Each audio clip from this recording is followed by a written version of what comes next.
Come direttore del Master, Gianluca Foresti, vi do il benvenuto anche a nome del Consiglio di Master che rappresento e vi porto anche i saluti del nostro magnifico rettore che oggi era impegnato all'inaugurazione dell'anno accademico dell'Università di Trento, non ha potuto essere qui con noi.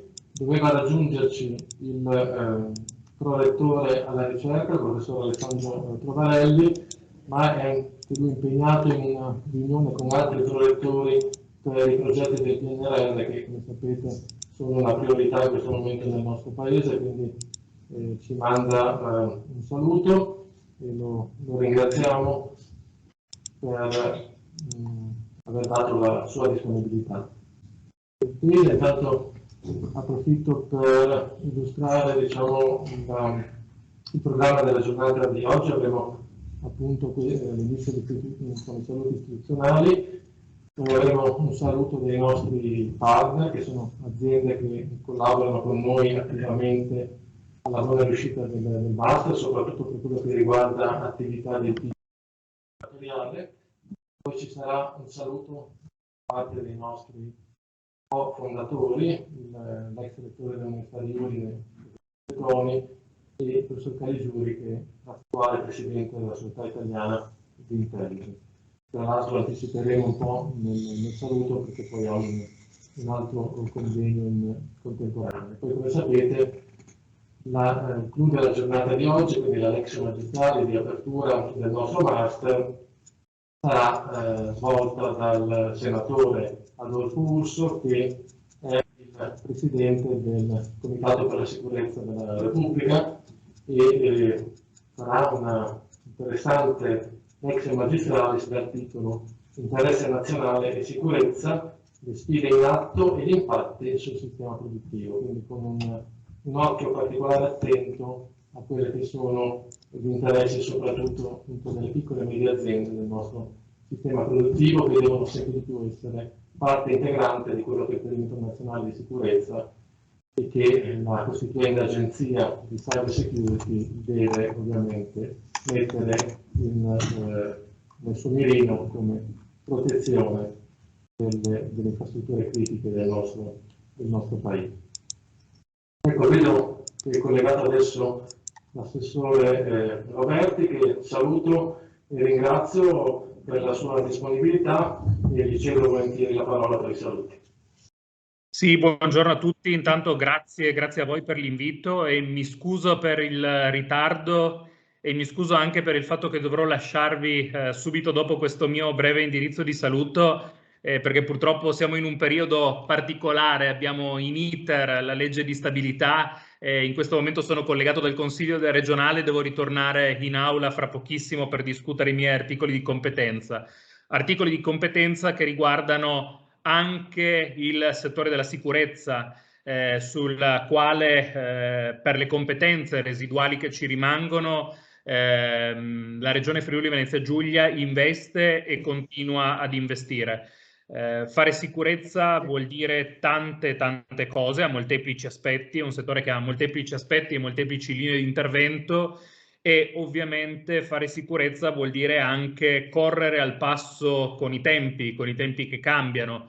In questo un master come quello che viene presentato oggi con questa giornata inaugurale ha per il Friuli Venezia Giulia sicuramente un valore importante, ed è per questo motivo che chiaramente, oltre a portarvi i miei saluti personali e quelli di tutta l'amministrazione, in primis del presidente Massimiliano Fedriga, sono a confermare la disponibilità da parte della Regione Friuli Venezia Giulia a costruire un dialogo per poter aiutare percorsi di questo tipo che ovviamente, oltre a dare lustro alla Regione Friuli Venezia Giulia, all'Università di Udine, ma a tutto il Friuli Venezia Giulia, possono dare un supporto concreto ed importante, in particolar modo al nostro tessuto economico-sociale. Ringrazio l'assessore Roberti per il suo intervento. Quindi portare anche il nostro ringraziamento al Presidente della Regione Massimiliano Fedriga, che è sempre vicino alla nostra attività, al nostro evento. Grazie ancora. Adesso passiamo la parola per i saluti, e qui presente in aula l'assessore Alessandro Ciani, che è l'assessore alla sicurezza e alla polizia locale del Comune di Udine. Prego. Buonasera a tutti, grazie per l'invito da parte mia. Anche io vi porto i saluti dell'amministrazione comunale e del sindaco Pietro Fontanini. Vi porto in particolare l'apprezzamento della città, dell'amministrazione comunale per un'iniziativa che non esito a definire straordinaria.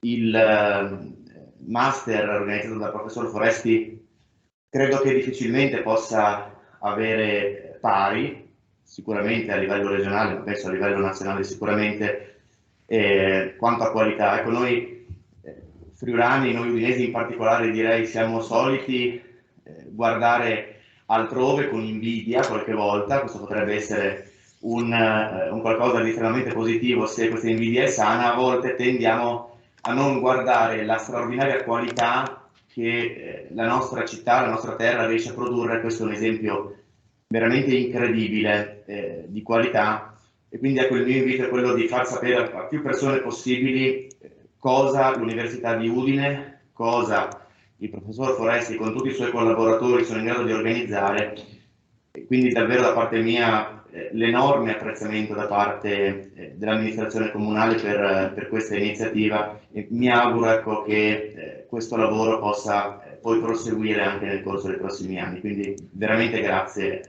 a tutti voi. Grazie Alessandro, grazie all'assessore. E adesso dovremo avere in linea, eccolo qua, abbiamo l'onore assolutamente assoluto di avere con noi il Presidente dell'Istituto Superiore di Sanità, professor Brusaferro, un grande amico da parte mia, quindi così lo saluto e lo ringrazio proprio per so quanto sia impegnato, quindi il fatto che ha trovato una finestra temporale per noi è di grande valore, e di questo appunto lo ringrazio con cuore. Quindi Silvio, professor Brusaferro, a te la parola. Grazie Gianluca. La nostra collaborazione e amicizia ormai data molti anni, abbiamo fatto molte attività insieme, credo anche molte delle cose che abbiamo fatto oggi si rivelano estremamente attuali. Penso l'ultimo, il sito Serva Salute, che oggi sta diventando anche una delle attualità, soprattutto nella prospettiva nazionale della prossimità che noi lanciammo, no, nella nostra regione qualche anno or sono. Quindi per me è un piacere. Oggi, il venerdì, come sapete, è una giornata che è caratterizzata dal reporting sui dati della pandemia, e quindi in realtà per me è praticamente impossibile muovermi da Roma, e spero di raggiungere ormai Udine, raggiungerò Udine stanotte, spero. Però ci tenevo particolarmente a essere vicino e a portare il saluto. È una piccola osservazione, quindi, oltre a un incoraggiamento. Io vorrei condividere con voi un'osservazione. Io sono un medico, mi occupo di sanità pubblica, quindi ovviamente siamo lontani da quel mondo così legato alla matematica e alla fisica, no? Che riguarda tutta l'intelligenza artificiale e l'ICT. Però quello che posso testimoniarvi è l'estrema importanza dell'argomento che affrontate, perché anche nel nostro campo, per esempio, tutti i dati della pandemia oggi hanno un valore assolutamente strategico. E quindi da Presidente ho dovuto lavorare moltissimo in sinergia con tutte le istituzioni centrali per proteggere il flusso di dati e per fare in modo che questi dati poi rimanessero tali e non venissero hackerati e non diventassero patrimonio di altre persone o di altre organizzazioni sostanzialmente. Ricorderete che c'è stato anche poco tempo fa un hackeraggio in alcune regioni, e posso testimoniare che anche nel nostro campo, nel nostro settore ci sono tentativi di hackeraggio, perché ormai quello che viviamo, e soprattutto per la parte sanitaria in questo momento, ma certamente per la parte industriale o per altre cose, io posso testimoniare l'attualità di questa tematica. Nella parte sanitaria, soprattutto durante la pandemia, i dati che vengono prodotti hanno un valore veramente strategico. Credo che poi la lettura magistrale che Gianluca è riuscito a portare una personalità di assoluto valore, potrà illustrarlo. Ecco, questo che posso dirvi lo tocchiamo con mano. nella quotidianità, ed è qualcosa che tanto più migreremo, e migreremo sempre più, perché se avete visto, se vedete il piano del PNRR, sostanzialmente una parte molto consistente di investimenti va verso l'ICT, va verso le dorsali per creare, no, la condivisione di dati. Dentro questi dorsali certamente molti dati sulla salute saranno presenti, così come molti altri dati. Bene, io credo che sostanzialmente accompagnare questa evoluzione tecnologica, questa infrastruttura del paese, che è essenziale anche per la salute, con anche strumenti che proteggano il dato, che garantiscano la privacy e che da un lato, ma anche garantiscano la strategicità del dato del paese, sia estremamente importante. Quindi un ringraziamento a Gianluca, un ringraziamento all'Università di Udine e un saluto a tutte le autorità presenti e un grande in bocca al lupo. Credo che sia veramente tempestivo e appropriato mettere in campo questa attività di formazione che possa accompagnare il Paese anche a supporto del PNRR. Grazie Silvio, grazie professor Brusaferro per il suo intervento e speriamo di averti poi ospite per un intervento un po' più articolato durante l'anno del master. Grazie ancora. Grazie ancora. Buon pomeriggio al professor Brusaferro. Adesso avremo in programma quelli che sono i saluti dei nostri main partner. Direi che possiamo passare con il dottor Fabiano Benedetti, che vedo collegato, lui è pronto, quindi darei la parola al dottor Benedetti, che è il CEO di Benetech. Benetech è un'azienda che è un partner importante del nostro master. Con loro collaboriamo per la parte ovviamente ICT e con una parte importante laboratoriale, quindi diciamo che riteniamo questa azienda un po' uno dei pilastri fondanti del nostro master. Fabiano, grazie per essere con noi, a te la parola. Grazie Gianluca, grazie, buongiorno a tutti. Io sono Fabiano Benedetti, sono il CEO di Beantech, che è un'azienda che si occupa di digital transformation. Siamo partner dei più importanti big tech mondiali come Microsoft, Dell Technologies, Nvidia, Fortinet. Siamo circa 180 persone. Mi sentite bene? Scusa Gianluca. Tutto a posto? Ok.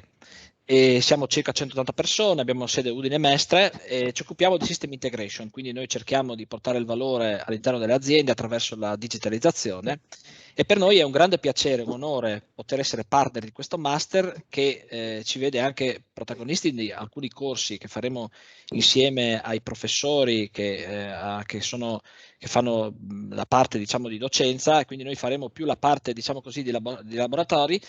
E diciamo che per noi è un grande piacere e un onore continuare nella direzione in cui stiamo andando, nella collaborazione con l'Università di Udine, in particolare col Dipartimento di Scienze Matematiche, Informatiche e Fisiche, con cui abbiamo da anni una bellissima collaborazione che ha prodotto anche un laboratorio comune all'interno dell'UniUd Lab Village, di cui siamo molto fieri. E quindi durante questa nostra presenza all'interno del master, oltre che supportare, cercare, tra l'altro abbiamo mandato anche delle persone nostre, dipendenti dell'azienda, a seguire perché ci interessa molto i contenuti, cercheremo di fare anche un po' di supporto rispetto a quello che è il programma del corso attraverso la parte di evoluzione della sicurezza IT, cercare di capire come la protezione del perimetro aziendale dai cyberattacchi e poi anche trovare degli strumenti per organizzare e guardare a grossi mole di dati. Quindi io ringrazio per questa opportunità, ringrazio Gianluca e complimenti per l'organizzazione a lui e ai suoi collaboratori. Grazie e buon lavoro. Grazie Fabiano, avremo modo di collaborare nell'organizzazione delle attività di laboratorio un po' più avanti, quindi verso la primavera, quindi in marzo-aprile. Diciamo, Fabiano tornerà con i suoi collaboratori questa volta per una serie di attività laboratoriali appunto proprio sulla gestione dei dati. Grazie ancora allora a Fabiano. A questo punto direi che potremmo, mi pare che il professor Calegiuri non sia ancora collegato, giusto Marco? No, non c'è, allora potremmo lanciare il video, se è pronto, dell'ingegnere Aldo Chiarini, che è rappresenta un altro partner importante per il nostro master, che è Ring, che è rappresenta un gruppo di aziende dell'area diciamo lombarda, che appunto hanno uno stretto legame, una stretta collaborazione con il nostro master, sia per disponibilità chiaramente di tirocinio su tematiche specifiche, e sia anche perché ci supportano da un punto di vista economico nell'organizzazione del nostro master, per avere qui in presenza poi ospiti che vi andremo a presentare durante l'anno, appunto qui in presenza umile per il master. Allora, il Chiarini non era disponibile perché ha una riunione concomitante, però ci ha mandato un breve video. Saluto tutti i presenti, i docenti, i partecipanti, gli allievi. Un particolare ringraziamento e un saluto al professor Foresti e al professor Zucconi. Un ringraziamento all'Università di Udine e al Dipartimento di Scienze, Matematiche, Fisiche e Informatiche.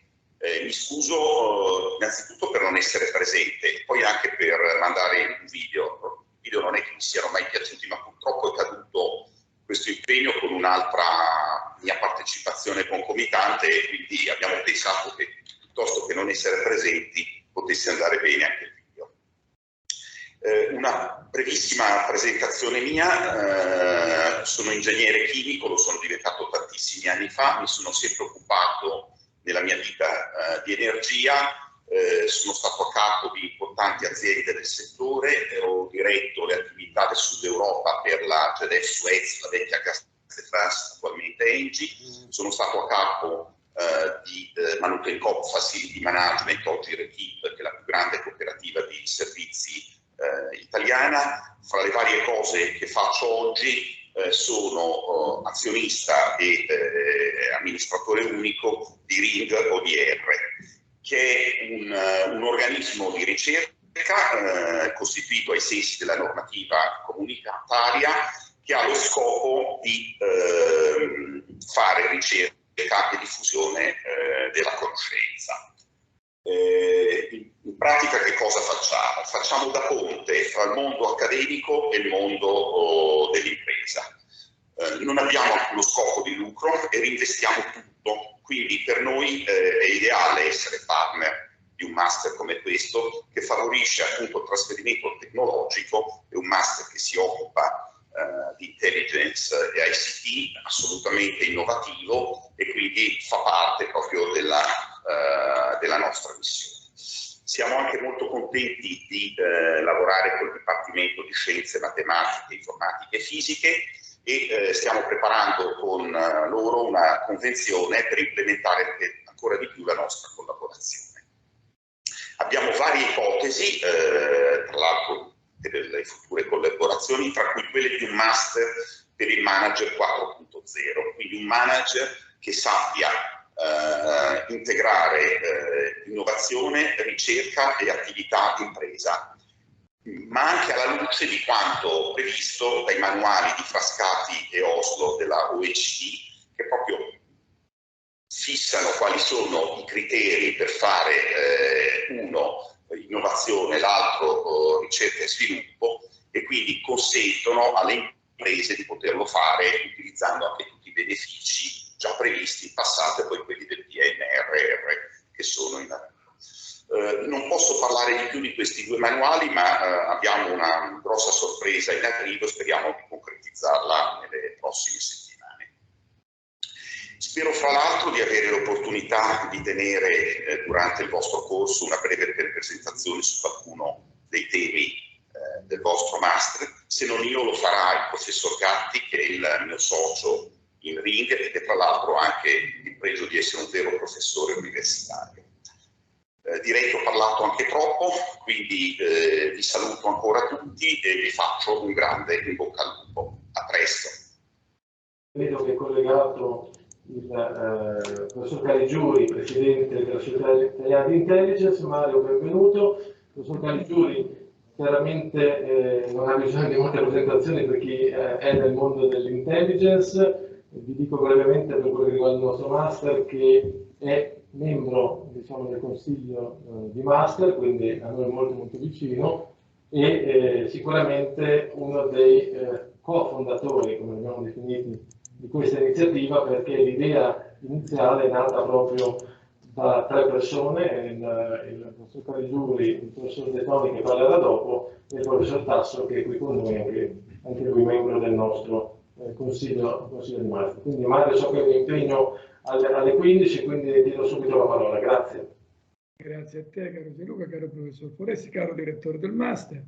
Sono veramente contento di poter portare il mio intervento alla giornata inaugurale della terza edizione di questo Master in Intelligence, che ha un successo crescente e che ha raddoppiato l'offerta. Da master di secondo livello ha anche aggiunto la possibilità di un master di primo livello. Quello della sicurezza informatica, della cyber intelligence, è un tema oggi centrale e non a caso proprio quest'anno è nata l'Agenzia per la Cybersicurezza Nazionale, che è diretta proprio da un nostro collega, dal professore Roberto Baldoni, che quindi rappresenta una significativa apertura verso il mondo accademico da parte delle istituzioni e quindi verso l'intelligence. Come è noto, nel 2030 tutto il mondo sarà collegato a internet, quindi tutto il mondo collegato, tutto il mondo sorvegliato, e quindi il cyber diventa ancora di più l'area centrale della dimensione umana, nell'economia, nella politica, nella comunicazione, nell'informazione, nell'educazione. Perché oggi le giovani generazioni stanno per più tempo e più concentrazione collegate con i display dell'iPhone o dei computer piuttosto che nel dialogo con i propri genitori e con i propri insegnanti. Quindi è fondamentale questo aspetto, dal quale discenderà inevitabilmente, poi magari su questo faremo una lezione, un cambiamento delle dimensioni geopolitiche. Quindi non sarà più chi controlla il mare che controllerà il mondo, o non solo, chi controllerà il centro della Terra, l'Earthland, l'Asia centrale, oppure l'aria o lo spazio, ma chi attraverso il cyberspazio controllerà le menti delle persone.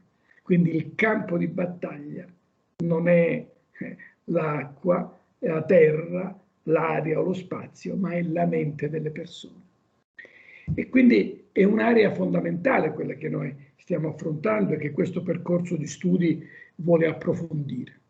Un percorso di studi che sta avendo importanti riconoscimenti istituzionali e non a caso questo pomeriggio ci sarà Adolfo Urso, presidente del Comitato parlamentare di controllo per la sicurezza della Repubblica, e che è un uomo politico che da sempre ha cercato di collegare la politica con la cultura. Non a caso ha promosso la fondazione Fare Futuro, che sviluppa dei temi politici in funzione culturale, in tendenza del futuro. È una coincidenza significativa, perché l'intelligence per sua natura, dovendo prevedere, è il tempo del futuro. Sono molto contento per essere qua, lo ripeto di nuovo, perché questo percorso che abbiamo disegnato tanti anni fa col professore Alberto De Toni, allora rettore dell'Università di Udine e segretario generale della CRUI, sta avendo un grande successo. Questo master diretto da Gianluca Foresti, che è anche presidente dell'Associazione Italiana per la ricerca in Computer Vision, Pattern Recognition e Machine Learning, quindi ha un ruolo nazionale e internazionale. Quello dell'intelligence non è un percorso qualsiasi, non a caso collaborano col professore Foresti e il professore Tasso, che fin dall'inizio ha creduto in questo percorso, il professore Cevolin, che incrocia geopolitica con la visione giuridica dell'intelligence. Quindi un punto d'incontro della conoscenza è questo settore dell'intelligence. E questo è valido anche a livello universitario, che è suddiviso in 370 settori scientifici disciplinari, che sono dei recinti più che delle aree di approfondimento della ricerca. E sono spazi che vanno aperti, che vanno contaminati dai saperi in evoluzione, Non a caso Karl Popper ci ricorda che la scienza, quella vera, è fatta di congetture e confutazioni e l'intelligence è il terreno ideale per sperimentarle. Come è noto, l'intelligence ha nel nostro paese una visione distorta come disciplina. Mi diceva il mio maestro Giorgio Galli che questo avviene per mancanza di inquadramento storico e filosofico, che l'intelligence non è uno Stato nello Stato, ma è l'elemento fondante per stabilizzare la democrazia, anzi, per difendere la democrazia da se stessa, per difendere la democrazia dalle sue degenerazioni, che sono molto note perché le aveva già individuate Aristotele nel V secolo a.C. La democrazia degenera nella demagogia, oggi diremmo populismo, ma è la stessa cosa. Per Christopher Andrew, il più grande storico dell'intelligence, questa è la dimensione mancante della storia. E lo storico Yuval Noah Harari, uno dei più brillanti storici del XXI secolo, ricorda che un mondo alluvionato da informazioni, in un mondo del genere, la lucidità è potere. Ed è molto significativo che il primo libro di Yuval Noah Harari, prima di Animalia Dei, prima di Homo Deus, prima di 21 lezioni per il XXI secolo, sia la sua tesi di dottorato, che ha come titolo Guerra segreta nel Medioevo, operazioni speciali al tempo della cavalleria. E per Harari, che scrive queste riflessioni mentre attorno a sé si combatte la guerra perenne tra Israele e Palestina, e ritiene che le operazioni speciali, partendo da quello che è accaduto durante il Medioevo e il Rinascimento, siano terreni selvaggi, una terra incognita della ricerca storica che non rappresenta solo l'intelligence, ma che riguarda anche l'intelligence. E in tempi segnati dall'incertezza, come questi della pandemia, ma i tempi sono da sempre segnati da questa dimensione, e oggi più di ieri, occorre educare all'incertezza, come spiega Edgar Morin, e l'intelligence è lo strumento fondamentale. Quindi c'è bisogno di un approccio scientifico all'intelligence che rappresenta un'autentica necessità sociale per persone, aziende e stati. E quindi c'è bisogno di questo impianto teorico sull'intelligence, c'è bisogno dell'università per cercare di dare dignità culturale, prima che scientifica, a questo settore. Gli studi crescono, ce ne sono tanti, domani noi i percorsi scientifici pure, abbiamo creato la Società Italiana di Intelligence, cui presidente per la sezione del Friuli Venezia Giulia e non a caso il professore Foresti, vicepresidente il professor Cevolini e segretario il nostro masterizzando. Quindi è importante andare a riflettere su questi temi, che noi domani inaugureremo la nostra 11ª edizione del Master sull'Intelligence e come Marco Blanchini sa, che ha studiato da noi, che è uno delle componenti importanti di questo Master, e iniziamo spesso con dei convegni inaugurali. Quello di quest'anno si chiama Enrico Mattei e l'Intelligence, energia e interesse nazionale ai tempi della guerra fredda. Ora, perché studiare Enrico Mattei e l'Intelligence? Perché la figura di Mattei è straordinariamente importante e perché è una dimensione finora trascurata. Si fa riferimento ai servizi segreti quasi esclusivamente riguardo alle circostanze della morte di Mattei, come succede per Aldo Moro. Meno studiata è invece la relazione tra intelligence e la vita di Mattei. In secondo luogo, la ricostruzione della storia dal punto di vista scientifico, utilizzando la chiave dell'intelligence, è particolarmente significativa perché chiarisce la funzione dell'intelligence. Poi, in quali casi si può suddividere il rapporto tra Mattei e l'intelligence? Mattei e l'intelligence nel periodo della giovinezza, quello della resistenza, importantissimo. Quello del primo dopoguerra, quando viene nominato commissario liquidatore dell'Agip, e poi quando fonda l'ENI, gli anni 50 sono gli anni della ricostruzione, ma sono anche gli anni dell'ENI, in cui l'ENI si afferma a livello nazionale e internazionale. Poi l'intelligence con le circostanze della morte. La chiusura riguarda l'attualità di Mattei, e quindi concludo con le sue parole, con quello che Enrico Mattei disse quasi esattamente 60 anni fa, il 4 dicembre del 1961, in occasione della inaugurazione, nell'apertura dell'anno accademico della Scuola di Studi Superiori sugli Idrocarburi, che era stata promossa dall'ENI. Un discorso pronunciato il 4 dicembre appunto del 61 alla presidenza del Presidente del Consiglio di allora, Amintore Fanfani. Guardate cosa diceva Mattei, e lo diceva nel clima in cui i paesi del terzo mondo si stavano liberando dal gioco del colonialismo, in cui Mattei stava rompendo il monopolio delle 7 sorelle, cioè le 7 compagnie petrolifere più importanti del mondo che avevano monopolizzato praticamente il settore. Guardate che cosa diceva. Quando ci siamo messi al lavoro siamo stati derisi, perché dicevano che noi italiani non avevamo le capacità né le qualità per conseguire il successo.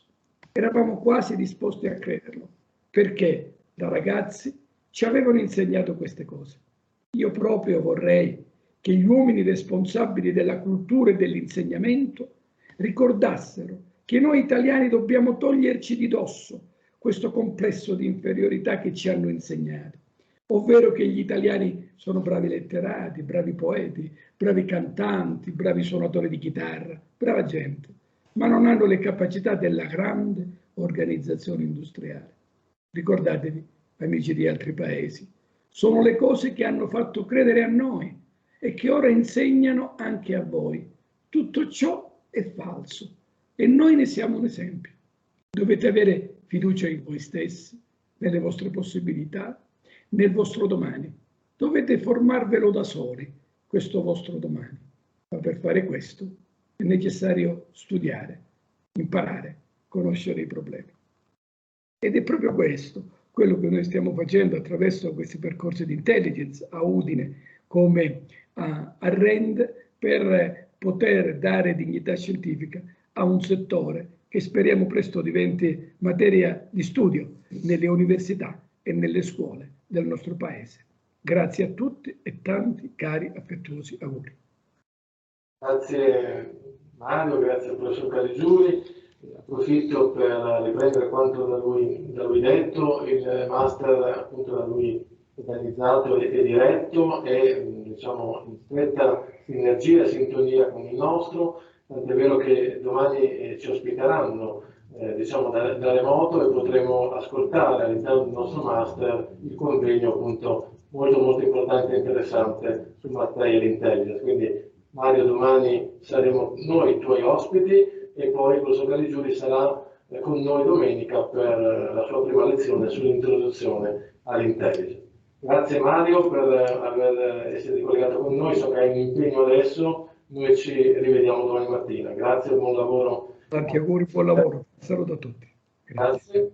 E adesso allora andiamo a chiudere gli interventi dei saluti diciamo, dei nostri main partner. Qui abbiamo in presenza come presidente di INSIER, Diego Antonini, che invito a venire qui vicino a me per un breve saluto di benvenuto ai nostri corsi. Buon pomeriggio a tutti.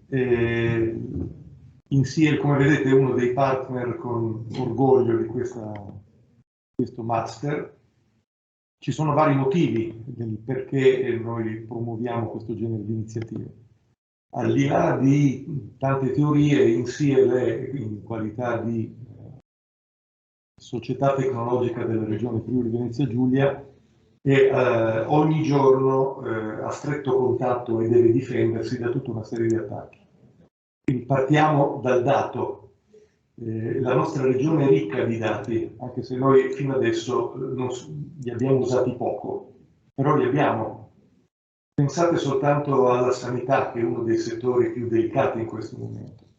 Dovete sapere che in Friuli Venezia Giulia ci sono i dati sanitari dei cittadini degli ultimi 30 anni. Io credo che nessuna regione in Italia abbia un patrimonio tale. Ed è un patrimonio che fa gola, perché anche diciamo, nella migliore delle ipotesi, ammesso e non concesso che una casa farmaceutica ovviamente abbia delle attività assolutamente legali e presentabili, tutti i dati di cui noi disponiamo potrebbero essere molto interessanti ai fini di tutti i trial che vengono portati avanti. Quindi noi abbiamo ovviamente costruito una struttura che cerca di difendersi da questi tipi di attacchi nella consapevolezza che la difesa totale è impossibile. Voi avrete anche letto che ci sono delle organizzazioni ben più blasonate di INSEAD, tipo l'FBI o il Pentagono, che sono stati, i cui archivi sono stati violati più volte. Quindi il fatto che possa succedere è, come dire, inevitabile. Quello su cui bisogna lavorare è la capacità di difendersi, o perlomeno di mitigare i danni. E quindi è quello che noi portiamo avanti nella consapevolezza appunto che una serie di attacchi come quelli che sono accaduti ai nostri colleghi del Lazio o cose simili possano avvenire dappertutto. È anche un problema di cultura, perché la cultura digitale è una cultura che non è ancora pienamente operativa. Io credo, ma penso di non essere l'unico, anche qui ho importanti interlocutori che potranno anche eventualmente darmi ragione, che un'istituzione può spendere qualunque tipo di cifra per difendersi da attacchi informatici, ma l'anello debole della catena è sempre il fattore umano. Quindi è importante, oltre a portare avanti, questa è un'attività che diciamo, come Regione Friuli Venezia Giulia e come INSEAD stiamo portando avanti, il fatto di insegnare ai nostri dipendenti regionali in primis e concittadini, direi con la stessa importanza, come comportarsi in un ambito di un'educazione, se mi passate il termine, digitale che sia adeguata, per cercare di limitare al massimo, tutte le conoscete meglio di me, gli attacchi di tipo phishing, dove si cerca di rubare le credenziali e via discorrendo. Esiste poi anche un altro tema che adesso sta venendo fuori nel corso dell'ultimo periodo, quando si parla tanto di PNRR, voi avrete anche sentito parlare di cloud nazionale. Noi oggi siamo in una situazione in cui, prendo di nuovo l'esempio del Friuli Venezia Giulia, siamo in una situazione direi soddisfacente, perché noi abbiamo i dati della regione, dei cittadini, e li gestiamo, cerchiamo di gestirli ovviamente nel migliore dei modi. Però nel momento in cui si parla di polo strategico nazionale e di operatore esterno, noi dovremmo come pubblica amministrazione imparare anche a difenderci da un altro rischio, che non è soltanto quello del cyberattacco esterno, che è un rischio che esiste, quindi siamo tutti consapevoli, ma anche dal rischio, e qui credo che entri in gioco anche in maniera molto importante la funzione di intelligence, che il mio gestore dei dati eventualmente possa utilizzarli in maniera fraudolenta. Ed è un rischio nuovo, perché diciamo, nella nostra esperienza abbiamo sempre pensato a come difenderci dall'esterno. Quindi, come vedete, argomento molto complicato, ci sono veramente tante sfaccettature che vanno analizzate. Credo che anche INSEAD partecipi a questo master con alcuni colleghi che lo seguiranno, hanno già seguito la prima, dico release perché sono un informatico quindi bacato ormai da quel punto di vista.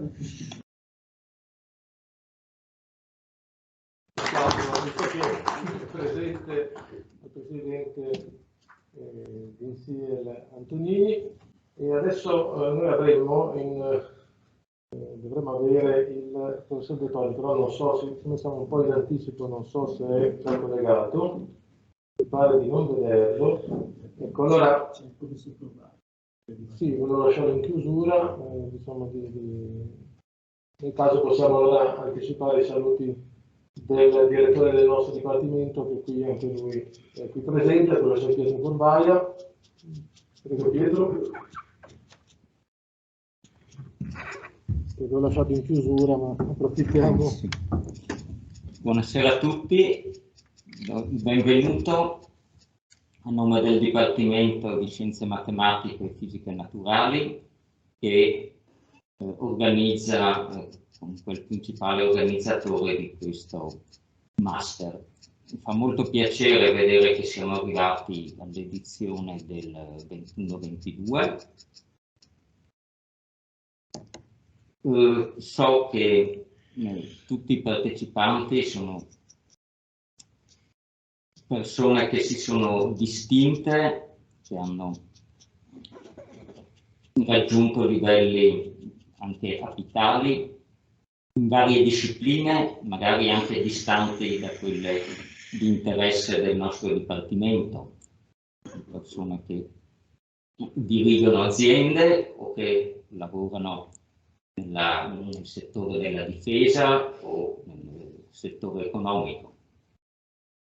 Nel passato la matematica si è avvalsa di suggerimenti, di problemi, sfide che venivano principalmente dalla fisica, oltre che dal proprio interno.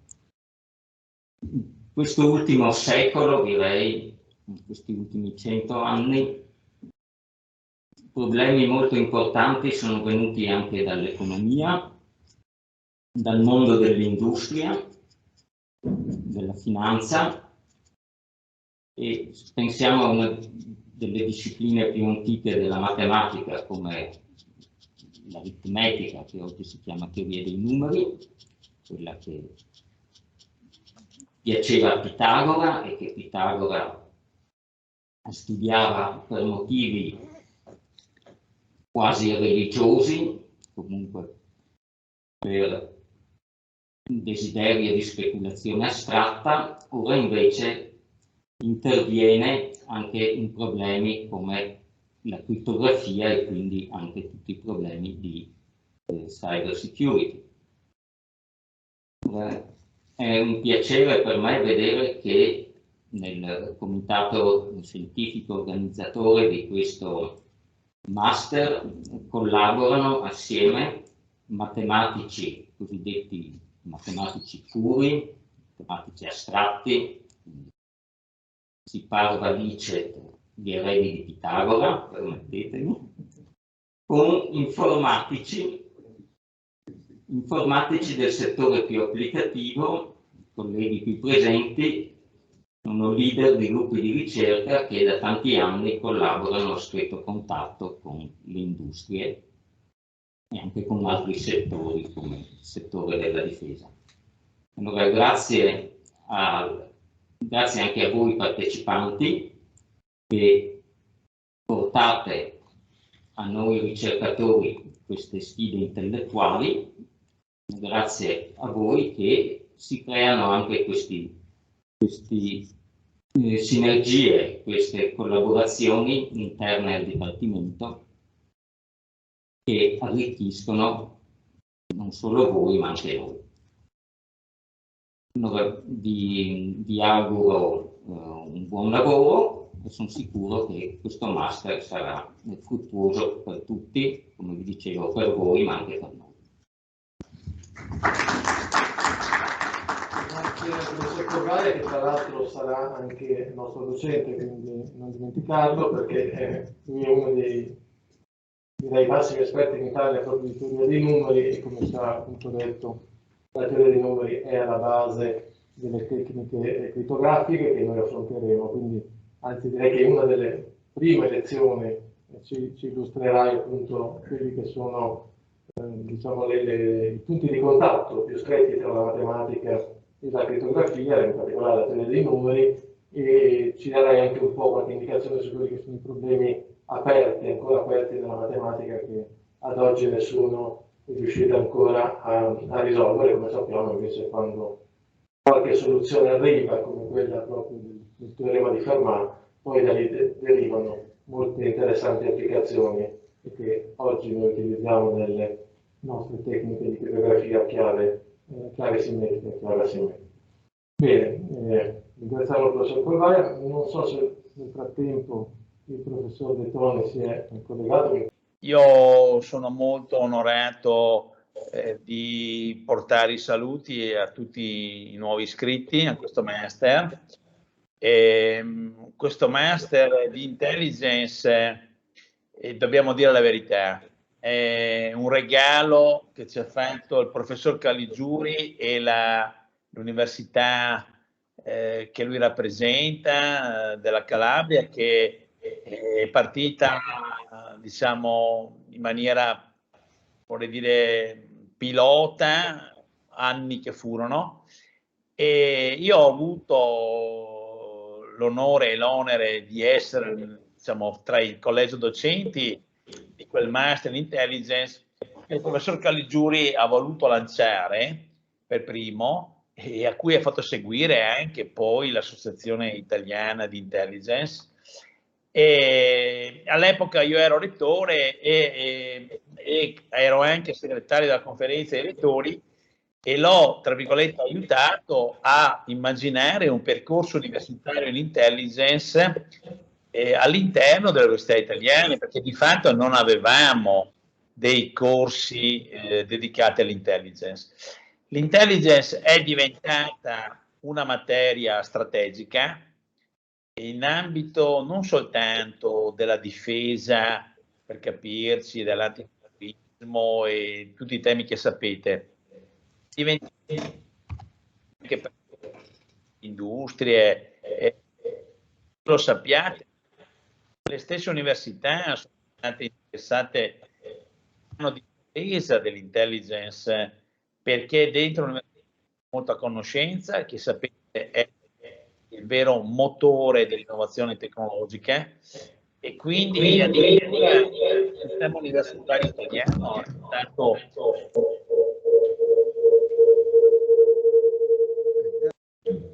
dovuto intervenire, ecco. E quindi quello che voglio dirvi è che non soltanto ho aiutato Abbia a fare dei corsi addirittura di laurea magistrale in intelligence, ma a un certo punto, sono un ingegnere, vengo dall'ambito scientifico, ho proposto e ho suggerito a Caligiuri di dire: ma guarda che manca una gamma chiave che è la gamma della tecnologia. E lui ovviamente, siccome è una persona intelligente e aperta, ha detto: benissimo, ma allora facciamo un'operazione anche in questo, diciamo, in questa direzione. Ed ecco che nasce questo master che voi state frequentando di intelligence e ICT. Ecco. Io devo dirvi la verità, mi sarebbe piaciuto fare il direttore di questo master, ma siccome ero rettore, segretario della conferenza dei rettori, non potevo fare anche questo, e quindi ho chiesto all'allora mio direttore del dipartimento di informatica, fisica e matematica, che era appunto il professor Foresti, di farlo lui, insieme al professor Tasso, che all'epoca l'avevo in CDA, e quindi abbiamo, diciamo, aperto a Udine questo master. A me piace ricordare che l'innovazione nasce in periferia, lontano dai modelli dominanti, perché c'è più libertà intellettuale, c'è meno, diciamo, c'è meno influenza, diciamo, dei poteri costituiti, quindi le innovazioni sono più facili in periferia, e quindi se è nato in Calabria il Master Intelligence, io sono orgoglioso che a Udine sia nata diciamo, questo Master Intelligence ICT. Poi ho avuto anche l'onore e l'onere adesso di guidare la neonata scuola di dottorato della difesa. Ve lo dico per chi non lo sa, ma questa iniziativa è un'iniziativa recente, nasce da una legge che ha messo insieme il Ministero della Difesa e il Ministero dell'Università e della Ricerca, prevede posti di dottorato, quindi 48 diviso 3, una quindicina di posti all'anno su 4 indirizzi. Uno è proprio cyber, uno è strategia militare e politica, uno è diritto internazionale e uno è innovazione. Quindi anche la scuola di dottorato, dico a tutti, è riservata al personale di carriera militare, per metà riservata ai civili, e la e gli studi sulla sicurezza, diciamo, sulla difesa sono studi di interesse nazionale. Anzi, vi dico di più, il Ministero della Difesa, così vi racconto un po' di storia, ha voluto fare la scuola nazionale resistendo invece alle richieste delle accademie che volevano fare, accademie militari, intendo, che volevano fare delle scuole di dottorato, diciamo, locali. Il Ministero della Difesa ha valutato invece di farla centrale e soprattutto l'ha fatto con l'università.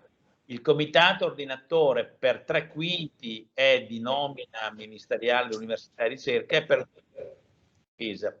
Quindi la difesa ha fatto un passo indietro, tutto che detto italiana fosse funzione più deputata. Noi ovviamente dal ministro dell'università e della ricerca abbiamo una grande alleanza diciamo, con tutta la struttura della difesa. Anzi, voglio dirvi che ho trovato una difesa di grande livello. Mi hanno raccontato che da quando più di 20 anni fa non c'è stata più la leva obbligatoria, soprattutto quando sono partite le missioni di pace, l'esercito italiano, la difesa italiana, l'aviazione e anche la marina si sono trasformate, sono diventate internazionali, europee, eccetera. Adesso, non so se lo sappiate, ma sul tappeto c'è la difesa europea e anche noi come scuola nazionale stiamo immaginando di diventare scuola europea. Lo dico a tutti i colleghi anche dell'Ateneo di Udine che questi 2 master di intelligence sono, lo dico anche a Francesco Zucconi, che è un emergente, anzi ormai è emerso ordinario nostro e che è molto interessato a questa iniziativa. Lo voglio dire con forza che lavoreremo per tenere insieme queste iniziative, che sono iniziative qualificate e anche il grande numero anche di iscritti lo dimostra. Sono convinto che troverete delle occasioni di crescita personale. Tra l'altro gli sbocchi professionali non sono soltanto, diciamo, nell'ambito così dell'industria della difesa e del ministero, di tutte le strutture della difesa, ma anche delle imprese. Le imprese sempre di più hanno bisogno di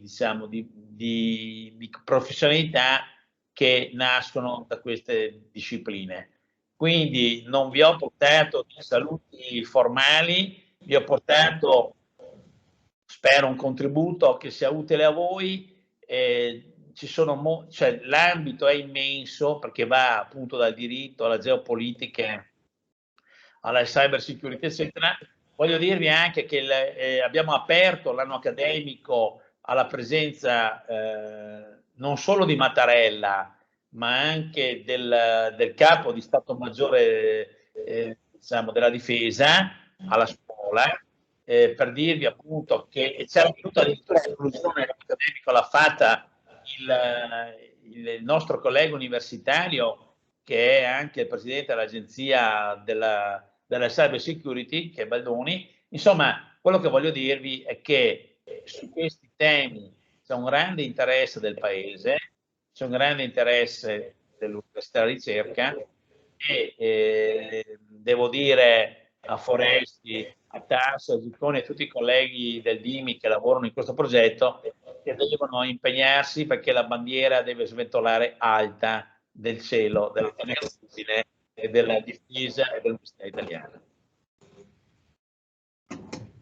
Grazie Alberto per il tuo intervento. Come ricordavo prima, poi noi avremo invece una giornata dedicata al tema della complessità, poi il professor De Toni qui con noi più avanti nel master, appunto quando avremo raggiunto i fondamenti per poter poi seguire con profitto la sua lezione sulla complessità. Quindi grazie ancora professor De Toni, grazie Alberto per il tuo intervento e ti aspettiamo come tutti gli anni qui con noi. Grazie. Arrivederci e buon lavoro a tutti.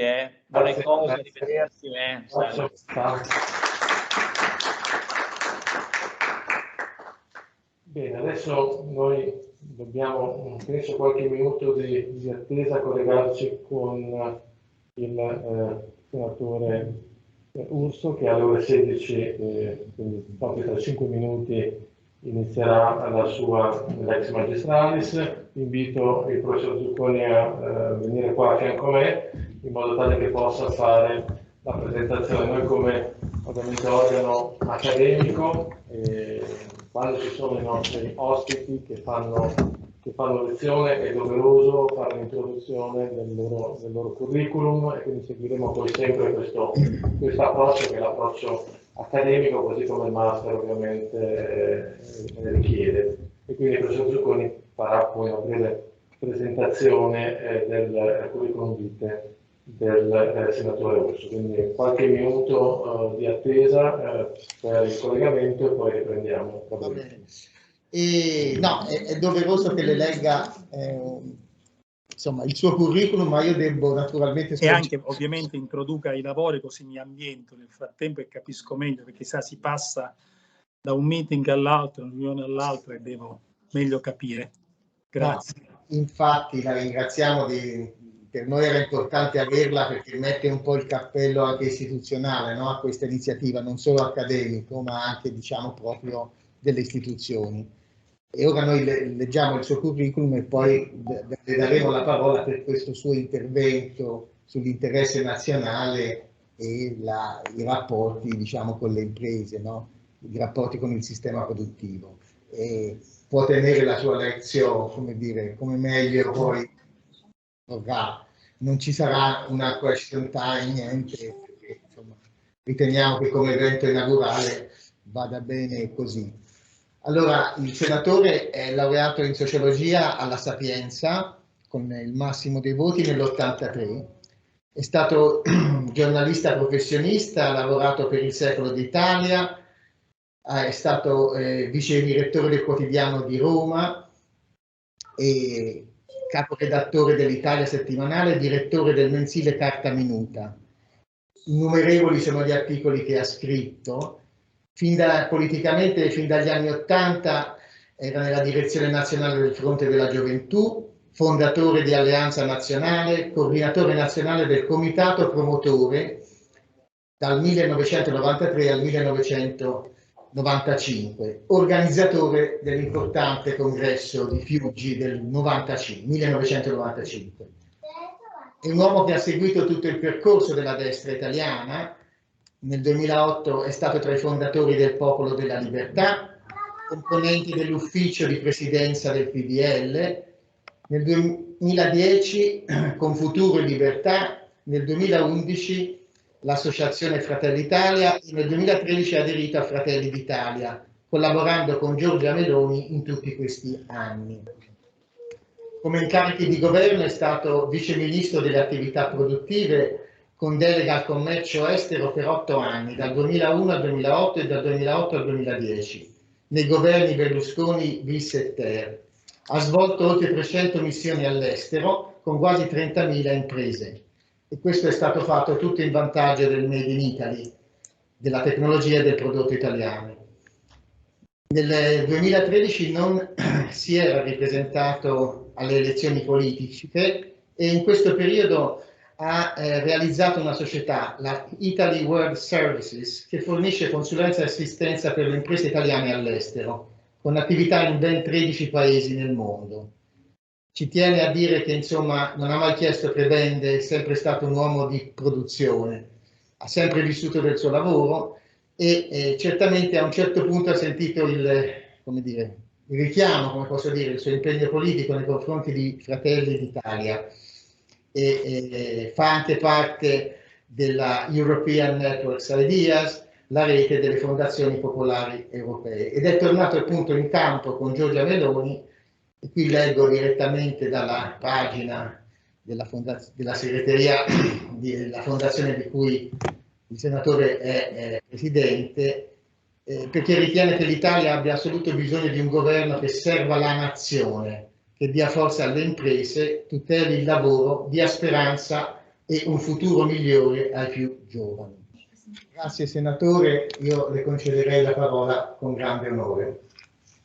Grazie, ringrazio dell'invito, anche della presentazione sul mio percorso politico e istituzionale, a cui aggiungerei il motivo principale per cui intervengo oggi, in qualità ovviamente di Presidente del Comitato parlamentare per la sicurezza della Repubblica, a cui sono stato eletto nel mese di giugno, essendo tra l'altro l'unico esponente dell'opposizione in questo autorevole comitato che, come prescrive la legge lo prescrive, la 124 del 2007, deve essere presieduta da un componente i gruppi dell'opposizione, perché il comitato fa da alter ego rispetto al governo per quanto riguarda la sicurezza nazionale. Il comitato, appunto, su delega del Parlamento, agisce con il vincolo della segretezza per controllare e garantire l'attività del governo,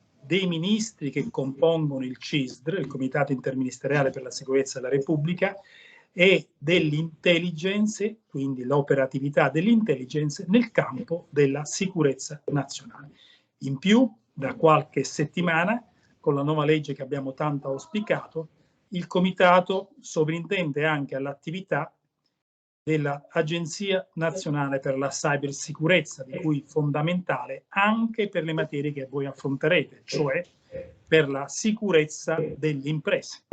La sicurezza delle imprese e anche la sicurezza della nazione, come dimostrano anche i recenti episodi di cronaca, laddove è bastato un laboratorio a domicilio, in quel caso della pubblica amministrazione, ma può esserlo anche di qualunque impresa o di qualunque ufficio italiano, che sia più disattento sulla sicurezza del suo computer, del suo cellulare, che rappresenta una finestra attraverso la quale malintenzionati, a fini estorsivi, a fini terroristici, a fini di aggressione statuale, possono entrare nell'universo della rete che con il passaggio, con l'obbligo, con la transizione dall'alto velocissima imposta dalla pandemia, di tutte le regole che ci si hanno date in merito al controllo del fenomeno, di fatto ha allargato in dismisura l'universo della rete e quindi la sua vulnerabilità.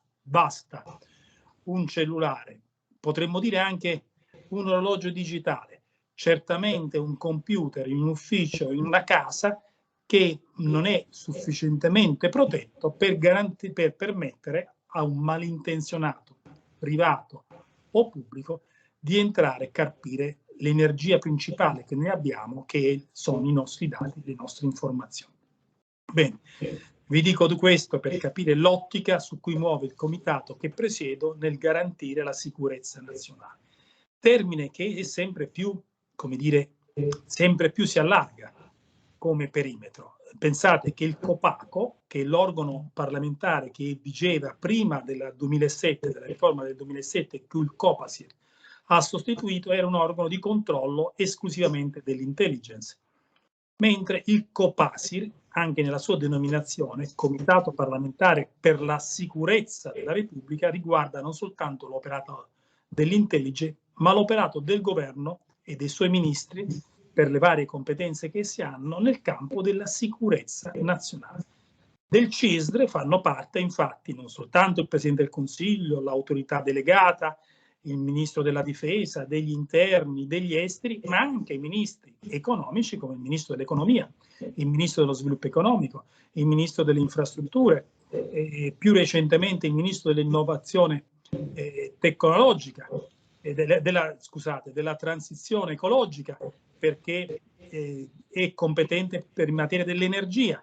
Il Ministro dell'Innovazione tecnologica fa parte dell'altro comitato che riguarda invece la sicurezza cibernetica. Ecco, tutti questi ministri e altri ancora, ove mai intercedessero nella nostra attività, ma questi senz'altro devono rispondere al comitato e il comitato interloquire con essi ogni qualvolta vi è un problema per la sicurezza nazionale o una politica atta a garantire la sicurezza nazionale che si esplica anche per esempio attraverso il Ministero dell'Economia, come quello delle infrastrutture, come quello della transizione ecologica nel campo energetico.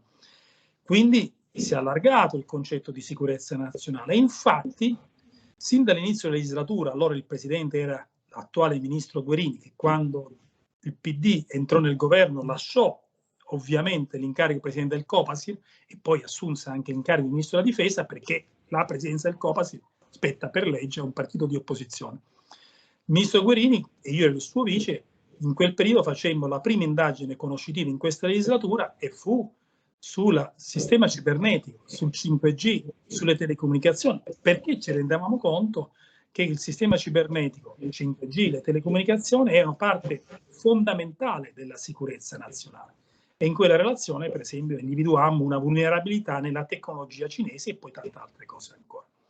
Nel contempo, con il presidente Volpi, di cui anch'io ero vicepresidente, anche con Volpi, facemmo una seconda indagine, sempre di natura economica, ancora più squisitamente economica, che riguardava gli assetti finanziari e assicurativi del Paese. Un'indagine che anche in questo caso segretata, ma con una relazione pubblica presentata in Parlamento. Ebbene, queste due indagini, per esempio, ci hanno consentito di estendere la Golden Power, cioè il potere di intervento che ogni governo ha per tutelare gli asset della sicurezza nazionale, e prima si concepivano esclusivamente nel campo della difesa e della sicurezza. Il Golden Power è nato per garantire l'attività e le imprese nel settore della difesa e della sicurezza, e invece via via in questa legislatura, anche sotto nostro impulso e sotto mio personale impulso, il Golden Power è stato esteso alle telecomunicazioni, alle infrastrutture, al sistema finanziario, assicurativo e bancario, è stato esteso alla siderurgia, è stato esteso alla catena alimentare e farmaceutica, persino alla catena alimentare, ed è stato temporaneamente esteso anche nei confronti di imprese europee, temporaneamente perché è più complicato intenderlo in forma duratura, ma temporaneamente perché la pandemia ha reso più debole alcune parti del nostro sistema economico e la competizione, talvolta l'aggressività, pensiamo al sistema finanziario e bancario, proviene più da altri attori europei che da altri attori internazionali. Di qui l'estensione della Golden Power anche nei confronti di azioni di soggetti europei, ancorché temporanei. Già l'estensione della Golden Power a tutti questi settori ci fa capire come si è allargata la sfera della sicurezza nazionale, sia ed anche perché la pandemia ha reso più vulnerabile il sistema economico. Per esempio, è chiaro a tutti, tanto più a voi, che oggi tutta l'Unione, i paesi dell'Unione Europea lavorano per garantire che cosa? Per garantire che la filiera produttiva possa essere posta in sicurezza all'interno del continente europeo. Ecco, la globalizzazione oggi si intende in maniera un po' diversa rispetto al passato, anche perché il blocco dei commerci dovuto appunto al fenomeno della pandemia, ma anche forme di aggressività commerciale che fanno parte di una sorta di guerra ibrida geopolitica, ci hanno fatto capire che in alcuni settori è importante che tutta la filiera, pensiamo a quella farmaceutica, sui vaccini, piuttosto che anche persino alla filiera alimentare, sia bene garantire la produzione all'interno del continente europeo, proprio ai fini della stabilità, per esempio alimentare, della stabilità piuttosto produttiva di alcune catene di valore, che ove fossero invece internazionalizzate a dismisura, come è stato nel passato, potrebbero essere vulnerabili. Basta che manchi una batteria elettrica che si ferma la produzione automobilistica. Basta che manca quel chip che si ferma tutta una catena del digitale. Questo non ce lo possiamo più permettere. E per questo il concetto di sicurezza nazionale è esteso in maniera molto ampia. In questo, come comitato, abbiamo un confronto quotidiano col governo. Pensate che la prosettimana, mentre una volta, già in questa legislatura, con le precedenti presidenze, abbiamo aumentato l'attività, ma abitualmente il comitato si riuniva una volta a settimana. Bene, oggi, la prossima settimana, noi abbiamo 9 riunioni, 6 audizioni. In 3 giorni, 9 riunioni, 6 audizioni, e queste tra l'altro su settori economici. Perché? Perché abbiamo attivato altre 3 indagini conoscitive in parallelo, una sul settore energetico e la transizione ecologica, perché dobbiamo capire noi dal punto di vista della sicurezza nazionale, che significa anche sicurezza dell'approvvigionamento energetico, anche nella fase della transizione ecologica, significa anche a costi competitivi tale da tenere il sistema industriale, perché se esce fuori competitività globale salta tutto il sistema sociale del paese, come costo possa essere garantito, e per questo svolgiamo delle audizioni che sono segretate. La prossima settimana, quella di Enea e di Edison, la scorsa settimana abbiamo avuto l'audizione per esempio di Terna e così via. Ma abbiamo anche un altro filone di indagine, anch'essa economica, che è quello del settore dello spazio. Lo spazio è il quarto dominio bellico dell'Alleanza Atlantica. Pensate com'è cambiata la concezione. Una volta noi romani avevamo due domini bellici, la terra e l'acqua. Si combatteva su terra o sul mare. Poi, questo per millenni, poi abbiamo inventato noi italiani il cielo. Prima guerra mondiale, le prime incursioni dal cielo. E il terzo dominio è diventato il cielo. Poi si è aggiunto lo spazio. Pensate al missile interspaziale cinese, che tanta preoccupazione sta sollevando perché è una tecnologia che gli occidentali ancora non hanno raggiunto. Pensate al missile che ha colpito un satellite lanciato dalla Russia e allo sciame di detriti che hanno occupato le orbite spaziali. Dominio bellico, ma anche civile ed economico. L'Italia è la sesta potenza globale sullo spazio. Siamo all'avanguardia, abbiamo delle aziende importanti, non a caso se ne parla anche nel trattato Italia-Francia. Siamo in competizione con la Francia in questo, una competizione un po' stressante. Ma e su questo il Comitato ha la sua indagine. Abbiamo udito il direttore dell'Agenzia Spaziale Italiana, tra breve abbiamo l'amministratore delegato di Avio. Bene, nel contempo abbiamo una terza indagine, anch'essa economica e industriale, guardate un po' com'è la sicurezza nazionale, che riguarda l'evoluzione della difesa europea. Sapete dell'autonomia strategica che l'Europa vuole darsi all'interno, diciamo, dell'Alleanza Atlantica per poter operare soprattutto, noi sottolineiamo, nel bacino del Mediterraneo allargato. Se c'è un'autonomia strategica sulla difesa europea si deve misurare nel Mediterraneo allargato e soprattutto in Libia, se c'è, lo vedremo. Ma comunque all'evoluzione dell'industria della difesa, ancora una volta trattato Italia-Francia, dell'industria della difesa che è un asset importante dell'industria italiana. Parliamo di Leonardo. La scorsa settimana, credo giovedì, abbiamo avuto l'audizione di Profumo, ministro delegato di Leonardo, e nella settimana entrante avremo altre audizioni importanti, centrale quella del ministro dello sviluppo economico Giorgetti, che dovrà parlarci di questo e di altro ancora, perché tutto questo fa parte anche del suo dicastero. Cosa voglio dire? Voglio dire che la sicurezza nazionale oggi riguarda il sistema paese, nelle sue diverse declinazioni, e non riguarda esclusivamente la difesa, non riguarda esclusivamente la sicurezza, riguarda altri asset strategici che noi dobbiamo, riguarda le telecomunicazioni. E il dibattito di queste ore e le decisioni che saranno prese queste ore.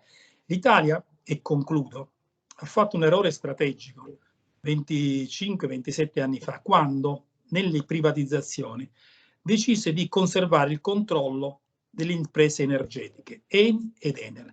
E ha fatto bene nel farlo, perché oggi l'Enel è la più grande impresa nel rinnovabile a livello globale, e perché l'Eni è un'impresa che tutti noi di cui noi possiamo essere orgogliosi. Ha fatto un errore nel privatizzare completamente Telecom. Allora Telecom è una delle 5 più grandi imprese di telecomunicazione al mondo, orgoglio del nostro paese, e nel frattempo di privatizzazione di passaggio in passaggio oggi Telecom ha un valore di gran lunga inferiore a quello di allora. Però è importante e strategica perché possiede la rete. E la rete deve essere messa in sicurezza.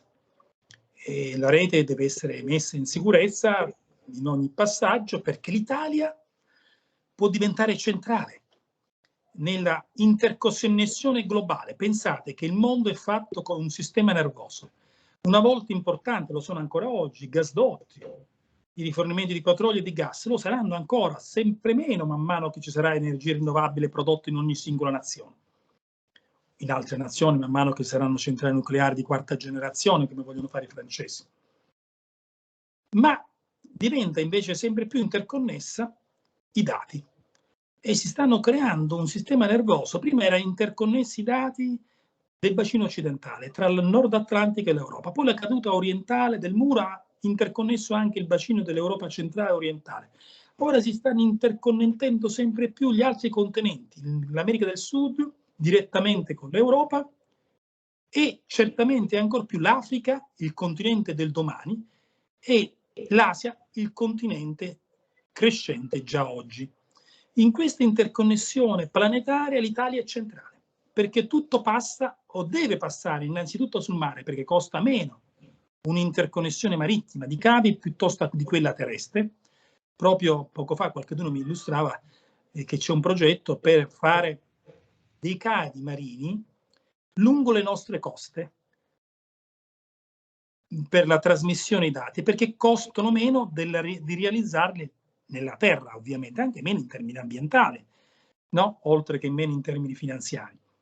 Tanto più i cavi marittimi intercontinentali. Questi passano inevitabilmente, dovrebbero passare dall'Italia, perché devono legare il continente atlantico, Europa e Nord America, agli altri continenti, e il passaggio laddove passano è fondamentale sul piano economico, perché laddove passano ovviamente si creano gli hub dove avvengono gli investimenti, e la Germania vogliono che accada a Francoforte, e la Francia punta a Marsiglia, e l'Italia deve puntare ovviamente e soprattutto a Genova, Palermo e Bari, lungo l'asse della nostra penisola, dove sarebbe più conveniente farlo.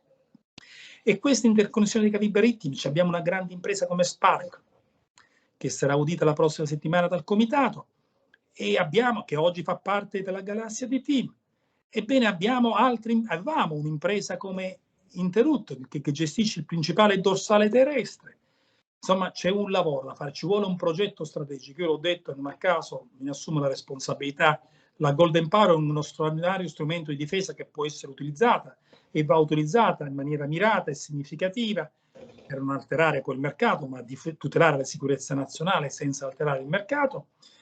La Golden Power è uno strumento di difesa, ma in alcuni campi, come in questo, c'è bisogno di una politica statuale, strategica, che si può esplicare appieno nelle regole europee, talvolta attraverso la partecipazione azionaria, Cassa dei Depositi e Prestiti è uno strumento importante, dall'altro attraverso un quadro regolatorio, dall'altro ancora attraverso delle condizioni poste alla Golden Power, cioè abbiamo bisogno di uno Stato stratega che sugli asset appunto fondamentali del Paese sviluppi una politica condivisa negli anni, riguarda la rete, riguarda l'energia, ma riguarda le infrastrutture, condivisa negli anni, perché non è che si può cambiare sistema infrastrutturale ogni anno, ogni governo e nemmeno ogni legislatura.